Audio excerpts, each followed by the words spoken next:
Bonjour à tous et bienvenue si vous nous retrouvez sur Public Sénat pour suivre en direct les questions cribles thématiques sur le thème des services à la personne. Alors les questions cribles thématiques, vous le savez, c'est une série de questions posées par les sénateurs à un membre du gouvernement. Aujourd'hui, c'est Laurence Rossignol, secrétaire d'État chargée de la famille et des personnes âgées, qui vient leur répondre. Quelques chiffres pour situer ce secteur. Il pèse 20 milliards d'euros de chiffre d'affaires et emploie officiellement 2 millions de salariés en France. Les questions devraient porter sur la fiscalité et le travail informel. En effet, le taux de TVA sur les services à la personne a changé pas moins de 3 fois depuis 2012, de quoi rendre illisibles les tarifs pour le grand public et de quoi favoriser le travail gris ou le travail au noir. Voilà, les questions, les thèmes ne manquent pas sur ce sujet. Je vous laisse tout de suite découvrir les questions des sénateurs dans l'hémicycle.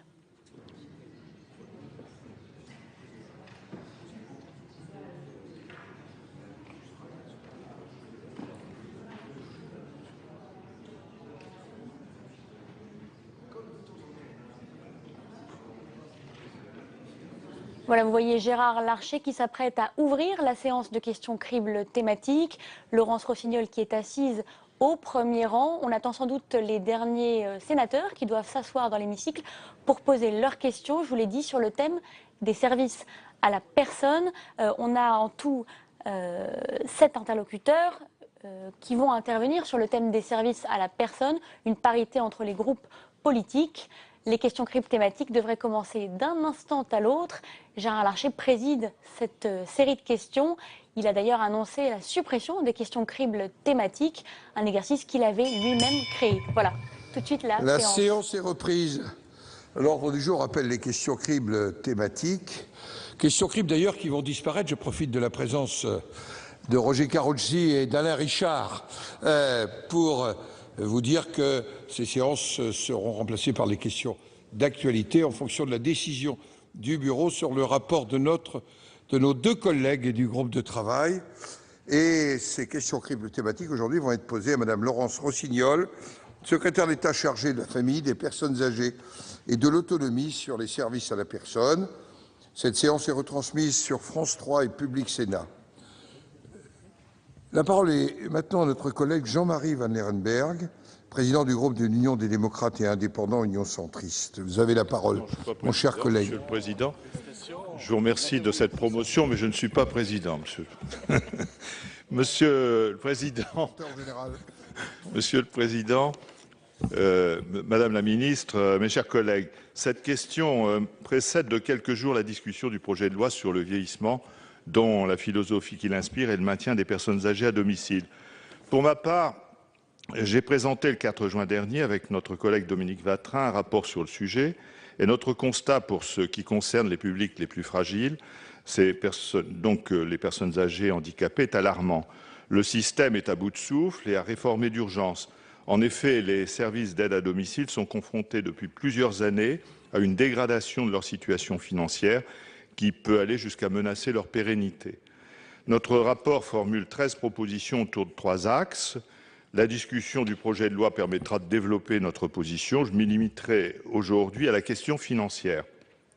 Permettre aux seniors de rester chez eux le plus longtemps possible est une aspiration largement répandue dans toutes les catégories sociales. Le maintien à domicile est d'ailleurs l'orientation prioritaire de votre projet de loi. Malheureusement, le doute est permis quant aux moyens d'y parvenir. C'est pourtant la voie d'avenir. L'aide à domicile, c'est environ 8 500 structures, 557 000 salariés.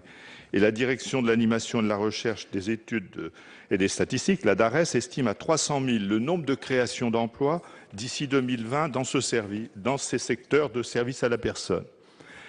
Alors, les aides à domicile des personnes fragiles souffrent néanmoins d'un grave problème, c'est que la part de l'État n'a cessé de se baisser depuis l'origine, de 50% à la création de l'APLA à 28% en 2014. Et les finances départementales, vous le savez, sont exsangues. Il faut donc réformer l'APA, fixer un tarif national de référence et augmenter ses fonds d'intervention. Alors, Madame la Ministre, que prévoyez-vous pour répondre à la situation alarmante que je viens d'évoquer?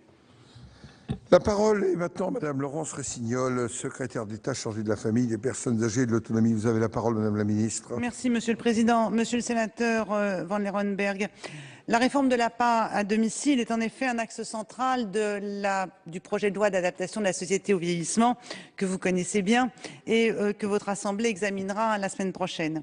Et grâce à l'examen du Sénat, puis à la navette parlementaire, ce projet de loi sera adopté avant la fin de l'année 2015 pour une application pleine et entière au 1er janvier 2016. Ce projet de loi est une véritable réforme de justice sociale qui permet d'attaquer les inégalités à la racine et qui se concrétisera par des moyens supplémentaires quotidiens qui changeront la vie de nos concitoyens. Et en particulier, puisque c'est le sujet que vous avez évoqué, la réforme de l'APA à domicile que contient ce projet de loi permettra une meilleure couverture des besoins couplée à une réduction significative du reste à charge. Pour illustrer mon propos, je pourrais dire que pour les personnes en GIR 1 ou 2, c'est 1 heure d'APA supplémentaire pour ceux qui ont déjà atteint le plafond d'aide. Et pour les personnes moindrement affectées, et ce sera 1 heure supplémentaire par semaine. Tous les bénéficiaires de l'ASPA pourront désormais bénéficier d'une prise en charge totale de leur plan d'aide sans reste à charge. La réforme de l'APA, c'est aussi la création de droits nouveaux pour les aidants, le droit au répit, et nous aurons l'occasion d'en reparler plus longuement la semaine prochaine. Donc la réforme de l'APA, c'est aussi 25 millions d'euros par an pour soutenir les conditions de travail des salariés du secteur. Et j'ai anticipé cette mesure dès 2015. L'ensemble de cette réforme de l'APA représente un financement nouveau de plus de 450 millions d'euros, soit une revalorisation de l'APA à domicile de 13% en une seule fois. C'est une avancée inégalée et totalement inédite. Ces dépenses nouvelles seront entièrement compensées auprès des départements chefs de file des politiques gérontologiques. Ainsi, le taux de compensation par l'État des dépenses liées à l'APA, après avoir effectivement chuté de 12 points entre 2002, il était de 43%, et il était tombé à 31% en 2012, pourcentage auquel il se maintient selon les analyses conjointes de l'Audace et de l'ADF, et il remontera grâce à la loi à 36%, c'est-à-dire que nous réaméliorerons ainsi le taux de compensation en direction des départements. Enfin, je voudrais souligner la méthode de financement de cette loi. C'est d'abord une ambition financière, puisque 650 millions d'euros supplémentaires seront consacrés au vieillissement. 650 millions d'euros consacrés au vieillissement, selon une méthode originale qui est que nous avons déterminé le volume des dépenses en fonction des recettes de la CASA, mais j'aurai l'occasion d'y revenir dans une prochaine question. Je n'en doute pas. La parole est à notre collègue Jean-Marie Van Leeuwenberg. Bon, Madame la Ministre, j'écoute effectivement les chiffres que vous nous avez apportés, que nous connaissions déjà quand nous avons étudié effectivement le projet de loi sur le vieillissement. Je pense néanmoins qu'il restera un effort supplémentaire à faire. Il suffit d'écouter toutes les associations ou les entreprises d'aide à domicile pour s'apercevoir que leur pérennité aujourd'hui est menacée et que l'effort que vous avez rappelé ne suffira pas, malheureusement, compte tenu du vieillissement de la population et d'une demande qui va croissante. Voilà, Madame la Ministre, mais nous aurons certainement l'occasion d'y revenir la semaine prochaine. Bien. La parole est maintenant à notre collègue Jean-Baptiste Lemoyne pour le groupe Union pour un mouvement populaire. Vous avez la parole, mon cher Merci, Monsieur collègue. le Président. Madame la Ministre, l'accompagnement tout au long des âges de la vie est un sujet majeur, comme cela a été évoqué précédemment. C'est vrai dès l'arrivée dans un foyer d'un enfant, ce qui nécessite la mise en place d'une nouvelle organisation pour concilier vie professionnelle et vie familiale. C'est vrai également avec l'allongement de la durée de la vie, qui nécessite à partir d'un certain âge le recours à des aides pour accomplir des tâches ménagères ou recevoir des soins à domicile. Plusieurs types d'intervenants se mobilisent pour faire face et nous aider à titre individuel ou collectif à relever ces défis. Je pense aux aidants, aux proches qui, de façon bénévole, avec cœur et générosité, se dévouent sans compter. Je pense aux dirigeants et salariés des associations d'aide à domicile, plus largement du secteur privé non lucratif qui rendent de précieux services en particulier dans les zones rurales, pour que l'éloignement ne soit pas synonyme d'isolement définitif pour des personnes âgées. Je puis en témoigner en constatant le professionnalisme et la bonté déployés par les UNA et ZDMR dans l'Yonne, notamment dans le canton de Chairois, bien sûr, mais je pense que tous les collègues sur leur territoire respectif pourraient également faire le même témoignage. Je pense également à toutes celles et tous ceux qui interviennent auprès de particuliers employeurs. Et à quelques jours de l'examen en séance publique de ce projet de loi relatif à l'adaptation de la société au vieillissement, je tenais, Madame la Ministre, à appeler votre attention sur plusieurs problèmes qui appellent des décisions pour pérenniser l'ensemble de ce précieux tissu. S'agissant de l'aide à domicile, la réduction drastique des financements par les CARSAT et les caisses de retraite en matière d'heures octroyées aboutit à des aberrations, et je parle de cas concrets. Une personne aveugle mais qui conserve sa mobilité n'est pas éligible pour recevoir un dossier, ne serait-ce que pour que sa situation soit examinée. Des réductions budgétaires qui effectivement plongent dans le rouge nombre d'associations. S'agissant des particuliers employeurs, notre Assemblée a adopté dans le PLFSS 2015 une mesure qui visait à augmenter l'allègement des charges pour l'emploi d'un salarié à domicile, mais vous en avez réduit considérablement la portée en ciblant le dispositif beaucoup trop précisément. Alors, Madame la Ministre, vous l'avez compris, les retours d'expérience du terrain montrent qu'il faut ajuster un certain nombre de dispositifs. Je ne doute pas de votre engagement personnel. Pour autant, vous donnez-vous les moyens de pérenniser et développer ces activités non délocalisables qui répondent à de véritables besoins. Pour vous répondre, la parole est à Madame Laurence Rossignol. Vous avez la parole, Madame la Ministre. Monsieur le sénateur Lemoine, merci de saluer mon engagement personnel et il est à la hauteur de celui de l'ensemble du gouvernement. Depuis mon arrivée il y a un an, j'ai effectivement constaté et pris la mesure des difficultés du secteur de l'aide à domicile. Pour en prendre la mesure, j'ai à la fois circulé sur le terrain, j'ai rencontré les fédérations et j'ai pris connaissance des excellents rapports de vos collègues Vatrin et Van Lerenberghe sur les services d'aide à domicile. Mon action consiste à essayer de structurer une offre d'accompagnement qui soit solide, innovante et viable. On ne peut pas continuellement construire un secteur sur la base d'un fonds provisoire reconduit chaque année. C'est pour ça que si ce fonds a permis de mobiliser 130 millions d'euros depuis 2012 pour soutenir 1400 services, il nous faut quand même penser à une réforme plus structurelle et organisationnelle. C'est ce que je fais en mettant l'accent, en mobilisant le secteur sur la création des SPASAD. Les SPASAD étant la fusion entre les SIAD, services infirmiers, et les SAD, services d'aide à domicile. Le deuxième sujet, c'est, je l'ai évoqué il y a un instant, c'est les 450 millions d'euros supplémentaires que l'État va engager grâce à la réforme. Et ces 450 millions d'euros vont venir dans le secteur de l'aide à domicile, abonder les budgets et donner une bouffée d'oxygène supplémentaire dans le secteur. Ce que je voulais redire, c'est que l'État, j'ai aussi obtenu une augmentation salariale de 25 millions d'euros pour les salariés de l'aide à domicile, avec un rattrapage au 1er juillet 2014 de 1 point pour des salaires qui avaient été gelés depuis de nombreuses années. Et c'est là aussi encore une somme supérieure à mettre dans le budget de l'aide à domicile. À court terme, le chantier de la refondation est lancé avec mes collègues et cette année, le vote de la loi, c'est le vote de la mobilisation et croyez-moi, nous ne lâchons rien sur le soutien de l'aide à domicile qui est, comme vous l'avez justement évoqué, la condition du maintien à domicile. Monsieur Jean-Baptiste Lemoine, mon cher collègue. Oui, merci beaucoup Madame la Ministre pour ces précisions. Alors voilà, les paroles sont là et la semaine prochaine, nous espérons que les actes seront là pour adopter un certain nombre d'amendements que la Commission des Affaires sociales a adoptés, notamment pour continuer à aider les départements qui, eux, sont au rendez-vous de cet accompagnement des personnes âgées. Il faut avoir en tête que l'APA, effectivement, à hauteur de 70% quasiment, est réglée par les départements et nous aurons l'occasion d'examiner des amendements permettant peut-être de réviser les fractions de la CNSA qui pourraient être affectées au département. C'est vraiment crucial. Et puis, vous évoquez les revalorisations. Alors effectivement, mais encore faut-il qu'il n'y ait pas un effet ciseau qui fasse qu'avec les décisions prises par les CARSAT, il y ait moins d'heures, donc moins, entre guillemets, de chiffre d'affaires par les associations, alors même qu'effectivement leurs frais augmentent.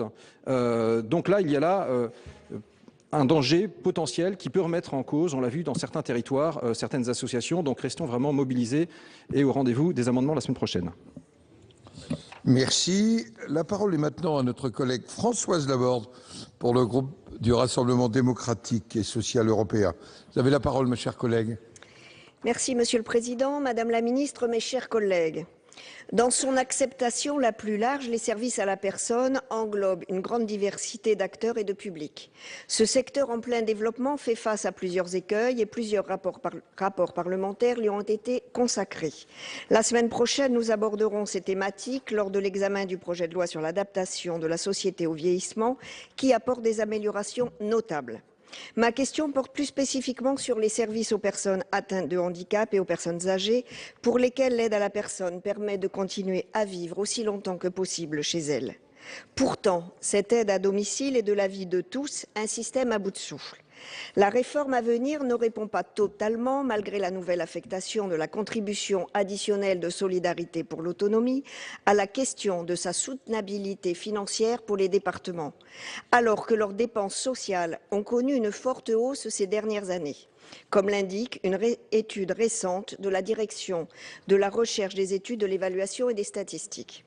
Par ailleurs, quelle est la position du gouvernement sur la proposition de passage de l'ensemble des services auprès des personnes handicapées ou en perte d'autonomie sous le régime unique de l'autorisation, tel que prévu par un amendement adopté en commission des affaires sociales?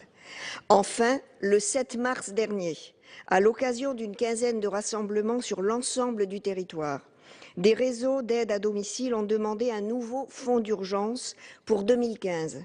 Sachant que la réforme devrait entrer en vigueur au 1er janvier 2016, Madame la Ministre, quelle est la réponse du gouvernement à cette demande précise? Je vous remercie. Alors, Madame la Ministre, pour répondre à Madame Laborde, vous avez la parole.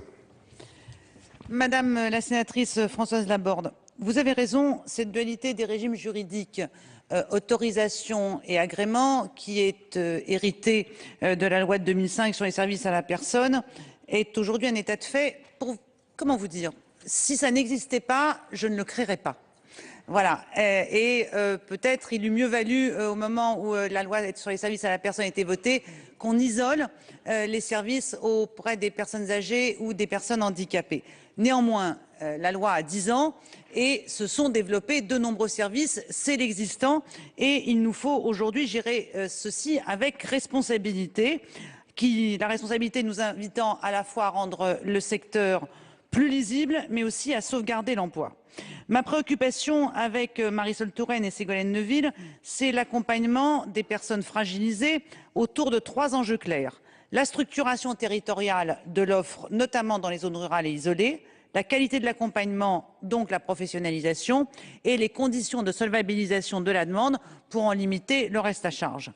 Faut-il pour autant mettre fin à la dualité agrément-autorisation? Je pense en effet que nous devons réfléchir à un régime unifié et promouvoir une contractualisation pluriannuelle.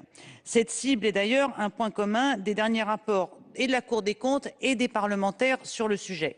Mais derrière le consensus de la cible, il y a la méthode et le calendrier. Je souhaite pour ma part construire un projet responsable et à long terme. La Commission a introduit un article 32 et j'ai d'ailleurs, lors de mon audition, indiqué que j'étais à l'écoute des propositions du Parlement sur ce dossier complexe. Mais nous aurons l'occasion d'en discuter la semaine prochaine. La rédaction de votre commission, de la Commission des affaires sociales, soulève néanmoins des problèmes importants en termes de rythme, de rapidité et d'effet sur le secteur. Il nous faut donc viser la cible et préserver l'existant pour le faire évoluer. Je vous remercie. Madame Laborde, chers collègues. Merci Madame la Ministre. Cette réponse est très claire et bien sûr, nous connaissons le contexte budgétaire contraint dans lequel interviendra cette réforme. Je souhaitais cependant donc vous alerter sur le décalage entre les objectifs assignés à cette politique publique et les moyens qui lui sont affectés. Mais bien sûr, nous en débattrons la semaine prochaine. Je voulais vous dire aussi que la mise en place de mutualisation et d'expérimentation va dans le bon sens. Mais nous serons particulièrement vigilants quant à la revalorisation et l'amélioration de l'APA et attentifs aux mesures indispensables destinées à rendre plus attractif le secteur de l'aide à domicile. Je vous remercie. Merci, ma chère collègue. La parole est maintenant à notre collègue Jean Desessard pour le groupe écologiste. Vous avez la parole, mon cher collègue. Monsieur le Président, Madame la Ministre, mes chers collègues, Le dispositif du chèque emploi-service, remplacé en 2006 par le chèque emploi-service universel, le CESU, a fêté ses 20 ans en décembre dernier. Ce moyen de paiement et de déclaration d'une simplicité exemplaire a permis de simplifier les modalités d'emploi à domicile et de faire reculer considérablement la non-déclaration des employés. Sécurité et simplicité d'utilisation, large possibilité de cofinancement et avantages fiscaux et sociaux ont contribué au succès du dispositif, que ce soit dans sa forme déclarative, 1,4 million de particuliers employeurs l'utilisent, ou préfinancé, 806 millions de titres émis en 2014.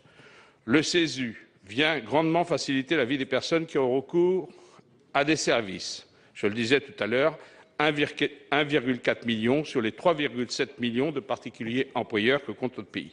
Il s'agit d'un secteur important de notre économie, puisque ces employeurs versent 12,2 milliards d'euros à 1,6 million de salariés chaque année.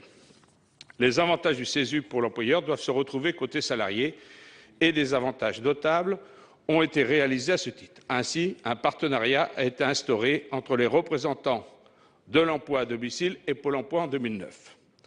Il reste du chemin à parcourir pour la simplification. Ainsi, en cas d'arrêt maladie, les salariés doivent demander à tous les employeurs, et il y en a plusieurs, de remplir un formulaire assez compliqué. S'il manque un seul de ces documents, l'indemnisation n'est pas versée. Prenons le cas d'un jardinier qui travaille pour 8 employeurs différents, il est malade et on comprend très vite que sa demande d'indemnisation relève du parcours du combattant puisqu'il doit aller voir chaque salarié pour leur faire remplir un papier assez complexe à remplir. Alors que ces documents existent. Donc, Madame la Ministre, quelles mesures comptez-vous prendre pour que les employés rémunérés par le CESU bénéficient d'une simplicité de gestion en cas de maladie? Madame la Ministre, pour répondre à notre collègue. Monsieur le sénateur Jean Desessard, saluons d'abord la simplicité du CESU, avant que je vous suive sur la complexité de certaines situations. Mais globalement, nous avons avec le CESU un dispositif qui est simple, facile à manier pour les employeurs en particulier. Comme nous ne sommes jamais en retard pour dénoncer les complexités, quand nous avons un dispositif réussi en matière de simplification, saluons-le. Et le CESU, c'est d'ailleurs parce qu'il est simple qu'il est utilisé chaque mois par plus d'1 million d'employeurs et un demi-million de salariés. C'est un dispositif qui est maintenant à maturité, qui couvre la quasi-totalité de la population des particuliers employeurs qui sont éligibles. Et la loi de finances 2014 l'a ouvert à l'outre-mer. Et le projet de loi de la semaine d'adaptation de la société au vieillissement prévoit la déclaration des accueillants familiaux en CESU. Vous soulignez cependant que certaines démarches restent complexes dans la mesure où le CESU ne les prend pas en charge. Et vous évoquez plus particulièrement les arrêts de maladie. La réponse que je vous apporte consiste d'abord à apporter une meilleure information grâce au portail unique net-particulier.fr. Par exemple, les particuliers employeurs et leurs salariés disposent d'une information étendue sur la protection sociale de base et complémentaire, ainsi que les démarches à réaliser en cas de congé ou de fin de la relation de travail. La suggestion que vous faites de permettre une simplification des démarches liées aux arrêts maladie pour les utilisateurs du CESU et pour leurs salariés, en utilisant les données déjà disponibles et les circuits, suppose bien entendu une analyse de faisabilité, mais c'est une piste de simplification qui paraît très pertinente au gouvernement. Et mon collègue Mandon, toujours très attentif aux propositions de simplification, sera très intéressé par votre proposition et nous demanderons au service de l'assurance maladie et de l'URSSAF de les étudier. Monsieur Desessard. Madame la Ministre, quel bonheur de vous avoir écouté. Donc, vous dites que le CESU, effectivement, a simplifié. Quand même, Madame la Ministre a été positive, donc je la remercie. Elle a dit d'abord que le CESU a simplifié la vie, effectivement. Et j'ai posé un problème qui était celui de l'arrêt maladie où la personne en arrêt maladie est obligée d'aller voir chaque employeur pour lui faire remplir des papiers difficiles à remplir. Et Madame la Ministre a dit, mais oui, ces documents existent, ils sont connus. Et il suffirait de demander simplement aux employeurs valider que la personne est malade sans remplir ces papiers complexes. Donc, merci Madame la Ministre de votre réponse et merci des suites qui sont redonnées par le ministre que vous avez sollicité. Merci mon cher collègue. La parole est maintenant à notre collègue Dominique Vatrin pour le groupe communiste, républicain et citoyen. Vous avez la parole, mon cher collègue. Nombreuses sont les fédérations d'aide à domicile qui dénoncent le décalage entre le coût de revient de leurs prestations et les tarifs horaires sur la base desquels elles sont rémunérées. Madame la ministre, cela fait presque un an qu'avec le sénateur Jean-Marie Van Lerelberghe, nous vous avons remis un rapport adopté à l'unanimité par la Commission des affaires sociales, vous alertant sur cette situation. L'une des principales propositions consiste à mettre en place un tarif national de référence à la hauteur des coûts de revient. Où en est la réflexion de votre ministère à ce sujet? Où en est l'étude nationale des coûts qui avait été diligentée par la Direction générale de la cohésion sociale? Confirme-t-elle la nécessité d'une tarification autour de 22 € de l'heure pour permettre l'équilibre économique de ce secteur et assurer la qualité des prestations offertes quand 2/3 des départements, sur fond de désengagement de l'État, pratiquent des tarifs moyens inférieurs à 20 € de l'heure? Les associations d'aide à domicile subissent aussi le contre-coup des contraintes budgétaires des CARSAT qui les amènent à recentrer leurs interventions d'aide ménagère auprès de publics de plus en plus âgés, 75 voire 80 ans, contre 65 il y a quelques années. Que comptez-vous faire pour mettre fin à ce recul considérable en matière d'accompagnement à domicile et de prévention, en totale contradiction avec les objectifs affichés par la loi d'adaptation au vieillissement? Enfin, dans ces associations, il y a des salariés, 98% de femmes, rémunérées à 832 € par mois en moyenne. Les mesures de revalorisation d'1 point d'indice attendues depuis 2009 ne sont à l'état qu'une aumône pour une profession qui attend une vraie revalorisation. Quel financement comptez-vous donc mobiliser pour répondre à tous ces défis? Merci, mon cher collègue. Pour vous répondre, la parole est à Madame Laurence Rossignol, secrétaire d'État chargée de la famille. Vous avez la parole, Madame la ministre. Merci, Monsieur le Président. Monsieur le sénateur Dominique Vatrin, les questions de reconnaissance des coûts des services d'aide à domicile et d'émergence d'un tarif national sont des questions assez récurrentes. Et j'ai bien en tête votre rapport coécrit avec votre collègue Van Lerrenberg. Sur le coût de revient, d'abord, nous parlons d'une activité économique qui est largement solvabilisée par la puissance publique. Comment dire? Je ne cesse d'entendre parler de désengagement de l'État, de 21 milliards d'euros sont consacrés chaque année en France à la prise en charge de la dépendance. Donc, ayons quand même toujours ce chiffre en tête lorsque nous parlons de ce sujet. Avant d'évoquer des financements complémentaires, il faut répondre à un certain nombre de questions. De quoi parle-t-on? De quel panier de prestations? Dans quelle zone d'intervention? Pour quelle qualification des intervenants? En résumé, quel est le service rendu aux personnes âgées accompagnées à domicile? Pour répondre, il faut d'abord connaître. J'ai fait accélérer 2 études qui sont très attendues par le secteur. L'évaluation par l'IGAS des expérimentations tarifaires SAD, qui est conduite actuellement dans une quinzaine de départements, et une étude nationale des coûts et des prestations dans 50 services, qui elle est répartie dans 10 départements. Ce rapport IGAS sera disponible avant l'été et l'étude des coûts sera disponible en septembre. Ils nous permettront d'objectiver notamment les différences de tarifs observables sur le territoire, et je m'engage, Monsieur le sénateur et M. Van Lerrenberghe, à vous transmettre ces 2 études dès que je les aurai, pour d'ailleurs solliciter votre avis sur ces études. Deuxième question, faut-il un tarif national de référence APA? À ce stade des travaux, je n'y suis pas favorable parce que s'il était fixé, il le serait suffisamment bas pour permettre aux départements d'ajuster en fonction des spécificités. Je souhaite pour ma part davantage travailler autour de la généralisation des contrats pluriannuels d'objectifs et de moyens, les CEPOM, qui sont au cœur de l'expérimentation conduite entre l'ADF et ce secteur. Ces CEPOM permettent de financer d'une part les prestations directes au domicile, mais aussi de prendre en compte les spécificités des services dans les zones rurales, les horaires élargis, les démarches de qualité. Mais je crois que nous aurons l'occasion, là aussi, de continuer cette discussion la semaine prochaine. Merci, Monsieur Dominique Vatrin, mon cher collègue.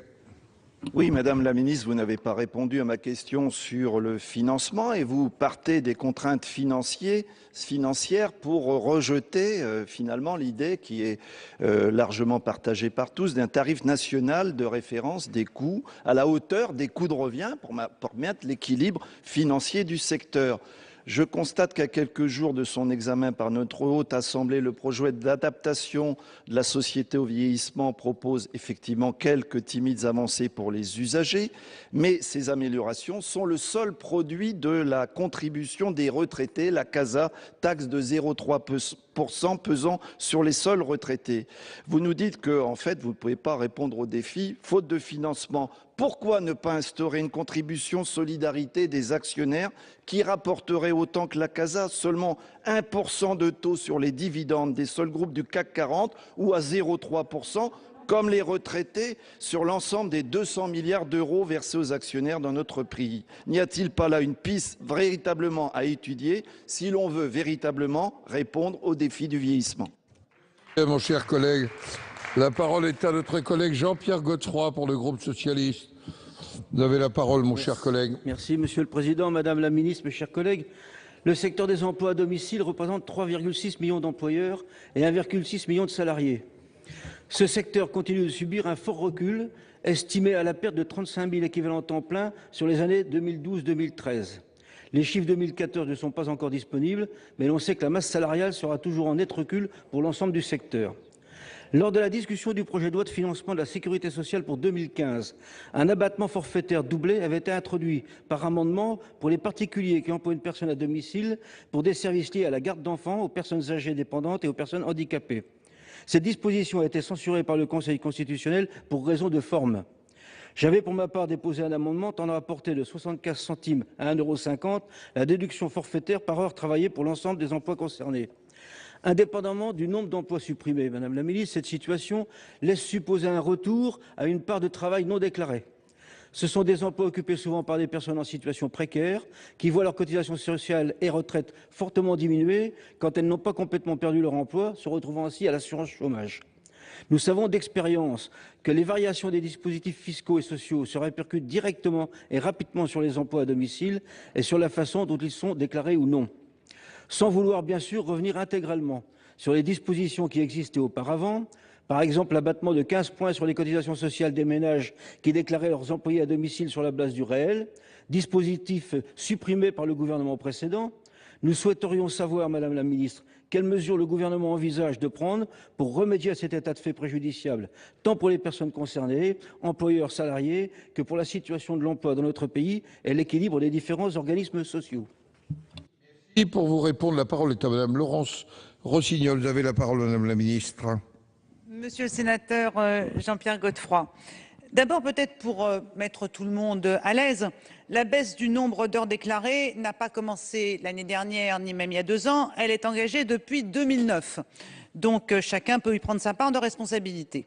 Et elle n'est pas corrélée ni avec un essor des pratiques illégales, ni avec une quelconque évolution réglementaire ou fiscale récente. Mais comme l'a souligné la Cour des comptes en juillet 2014, c'est principalement l'évolution à la baisse du revenu disponible des ménages et la maturité atteinte par le secteur depuis la fin des années 2000 qui expliquent les évolutions observées.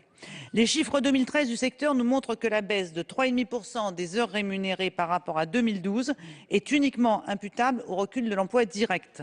L'activité des services à domicile prestataires reste quant à elle stable et l'emploi en mode prestataire a même augmenté de 1,7%. On assiste en effet depuis 2002 à un mouvement de fond de bascule de l'emploi direct vers le recours aux prestataires. Ainsi, les services prestataires sont passés de 19% du marché en 2002 à 41% en 2013. Le Conseil constitutionnel a censuré, comme vous l'évoquiez, la mesure votée en juillet 2014 et le gouvernement n'a pas souhaité y revenir car cette mesure présentait plusieurs limites. Elle n'excluait pas les services de confort et s'avérait ainsi mal ciblée. Elle aurait par ailleurs été inopérante pour les publics fragiles. Les particuliers employeurs en perte d'autonomie bénéficient déjà d'une exonération totale des cotisations patronales de sécurité sociale et sans plafond de rémunération pour l'emploi d'une aide à domicile, quelle que soit la forme et la durée du contrat de travail. Enfin, un mot sur la garde d'enfants. Le gouvernement a fait le choix de cibler son effort en apportant un soutien financier pour les besoins de garde d'enfants âgés de 6 à 13 ans révolus, qui aujourd'hui ne bénéficient d'aucune aide autre que l'abattement de 75 centimes et la réduction d'impôt. En doublant l'abattement pour garde d'enfants âgés de 6 à 13 ans, le gouvernement a mis en place une mesure de solidarité pour un coût de 75 millions d'euros qui s'inscrit dans l'ensemble des outils de la politique familiale. Merci. Monsieur Godefroy.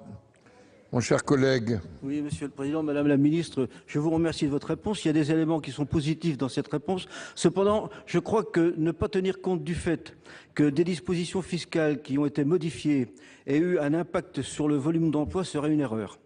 Il suffit d'ailleurs de se renseigner auprès des personnes qui emploient des salariés à domicile pour s'apercevoir que ces mesures fiscales ont eu un impact direct sur les conditions d'emploi et sur les heures notamment d'emploi. Je crois vraiment qu'il faudrait réfléchir à cette situation.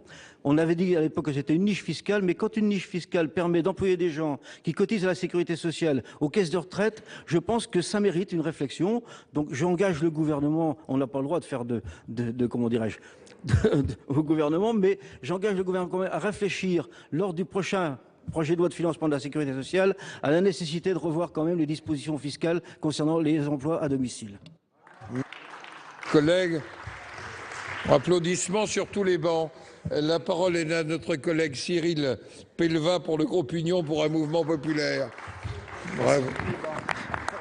Monsieur le Président, Madame la Ministre, mes chers collègues, les services d'aide à la personne permettent, à travers la diversité de leurs activités, une réponse globale aux besoins des personnes âgées, handicapées ou malades à leur domicile. Ces services sont indissociables des politiques sociales menées par l'État depuis les années 50. Ce secteur est un vivier important d'emploi pour notre pays. Avec le plan Borloo, en 2005, le secteur a connu une accélération importante sur la période 2003-2009, avec la création de plus de 180 000 postes. Mais malheureusement, que constate-t-on depuis 2008-2009 ? Une fragilisation du secteur. L'aide à domicile est en effet étroitement conditionnée aux financements publics qui soutiennent le financement de ces services. Et la fragilisation des organismes d'aide à domicile s'est accentuée dernièrement. On assiste en effet à une baisse significative des capacités financières de ses principaux contributeurs, caisses de retraite, sécurité sociale, mutuelles et notamment conseils généraux. Ces derniers ont su combler les déficits, mais ces solutions restent ponctuelles et locales, d'autant que les dotations de l'État sont fortement en baisse. Les services à domicile voient leur trésorerie diminuer. De nombreuses associations ont d'ailleurs mis la clé sous la porte et on estime à plus de 300 les structures qui seraient menacées. Face à des difficultés économiques de plus en plus croissantes, les organismes publics et privés à but non lucratif demandent une réflexion sur le système de financement des services d'aide à domicile. Déjà éprouvés par la suppression d'exonérations successives, les organismes, prestataires ou mandataires demandent notamment que la contribution additionnelle de solidarité pour l'autonomie, mise en place depuis 2013, soit effective et que les 650 millions d'euros prélevés cette année sur les retraites imposables soient enfin alloués à l'accompagnement des personnes âgées. Madame la Ministre, il est du devoir de la Nation de prendre en charge la dépendance et son accompagnement.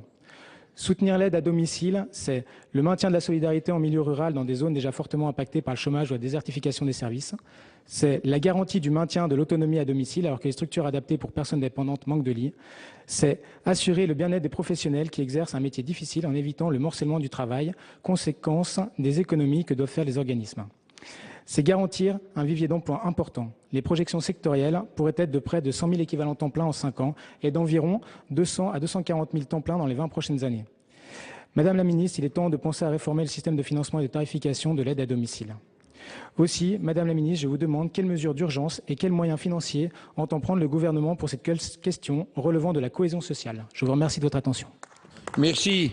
Pour répondre à Cyril Pellevat, la parole est à Madame Laurence Rossignol. Vous avez la parole, Madame la Ministre. Monsieur le sénateur Pellevat, comme votre question est convergente avec celle posée un peu plus tôt par votre collègue Jean-Baptiste Lemoyne, je vais d'abord dire une chose que je n'avais pas eu le temps de dire tout à l'heure concernant ce que vous évoquiez à propos d'une rétractation de la CNAV sur des CARSAT, sur l'aide à domicile.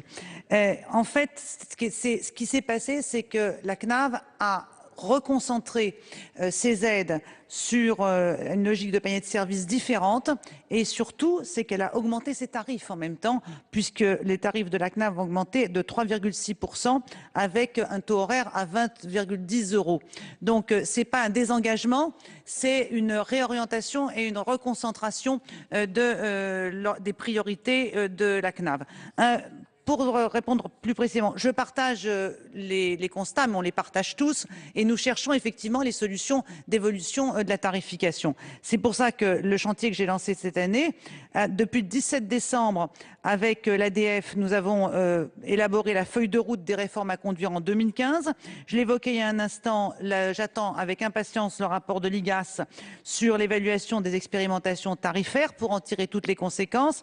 Enfin, j'ai lancé depuis le 19 19 février la rédaction du cahier des charges des SPASAD intégré, de laquelle j'attends beaucoup. Je ne fétichise pas les SPASAD, mais je suis convaincue que les SPASAD sont à la fois une réforme de l'organisation du travail, une réforme de la qualité de l'offre et de l'intervention auprès des personnes âgées et une réforme de la qualité de l'emploi et de professionnalisation des personnels qui y travaillent. Et on ne peut plus simplement remettre de l'argent dans ce secteur sans faire évoluer les conditions de tarification et même sa structure. Et c'est pour ça qu'intégrer aide à domicile et soins infirmiers à domicile est très probablement, du moins c'est ma conviction, l'avenir de ce secteur. Merci Madame la Ministre. Je vais suspendre la séance, mais auparavant, je voudrais renvoyer mes collègues. Oh, monsieur Pelva, excusez-moi. Une mesure anti-jeunisme de ma part. Au contraire, c'est la gloire à la jeunesse. Comme je pense que mon collègue avait déjà eu les réponses. Donc, Madame la Ministre, je vous remercie pour vos réponses. Bon, je suis forcément un peu déçu. Je pense que les attentes dans ce secteur sont très fortes et nous avons besoin, malheureusement, de moyens pour avancer. Voilà, je vous remercie. Merci, monsieur Pelva, et pardonnez-moi. Je voudrais simplement renvoyer mes collègues à la suite de la question de monsieur Desessard au journal officiel de la République de la séance du 10 novembre 1993 ayant créé le chèque emploi-service. Je suis heureuse, Madame la Ministre, de voir que l'unanimité s'est faite. Quand on regarde le débat, on voit qu'une bonne idée met du temps à cheminer. Et la lecture de ces débats vous montrera qu'en matière sociale, on peut faire des progrès, y compris quand on se situe dans une formation comparable à la majorité sénatoriale d'aujourd'hui. C'est ce que j'ai été recherché parce que j'avais quelques souvenirs de l'époque.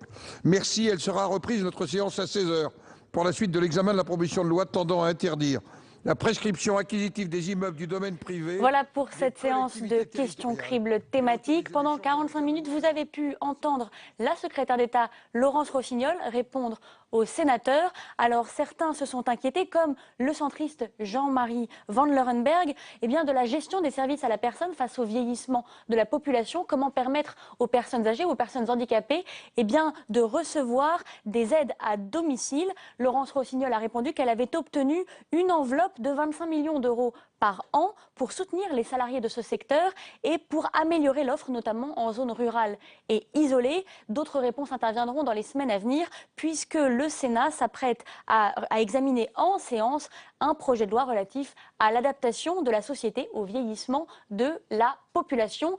Autre inquiétude, elle vient cette fois-ci du socialiste Jean-Pierre Godefroy. Il s'est inquiété du travail non déclaré lié au changement de fiscalité dans les services à la personne, un argument balayé par la secrétaire d'État qui refuse de voir une corrélation entre les changements de fiscalité et la baisse du nombre d'heures déclarées. Voilà ce qu'il fallait retenir de ces questions cribles thématiques. Très bonne journée à vous sur les chaînes parlementaires.